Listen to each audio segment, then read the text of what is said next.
Hello everyone, চলুন আজকে দেখে নেই কিভাবে জিমেল অ্যাকাউন্টের টু স্টেপ ভেরিফিকেশন অপশনসটি বন্ধ করতে হয়। এর জন্য প্রথমেই জিমেল অ্যাপসটিতে প্রবেশ করবেন। এরপর উপর দিকে ডান কোণার এই প্রোফাইল আইকনের এখানে একটি ক্লিক করবেন। এরপর উপর দিকে দেখুন ম্যানেজ ইওর গুগল অ্যাকাউন্ট, এখানে একটি ক্লিক করবেন। এরপর এরকম একটি ইন্টারফেস আসবে। এখানে একটু বাম দিকে স্ক্রল করে সিকিউরিটির এখানে একটি ক্লিক করবেন।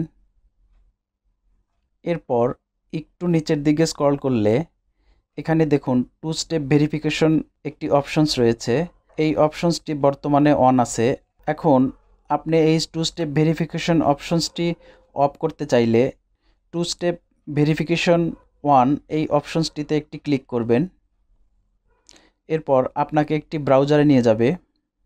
এখন এখানে আপনি আপনার জিমেল আইডির পাসওয়ার্ডটি টাইপ করবেন। এরপর নেক্সট একটি ক্লিক করবেন। এখানে উপর দিকে দেখুন টু স্টেপ ভেরিফিকেশন, এইখানে টার্ন অফের একটি অপশনস রয়েছে। অর্থাৎ আপনি আপনার জিমেল অ্যাকাউন্টের টু স্টেপ ভেরিফিকেশন যদি বন্ধ করতে চান তাহলে টার্ন অফে একটি ক্লিক করতে হবে। জাস্ট এখানে একটি ক্লিক করবেন।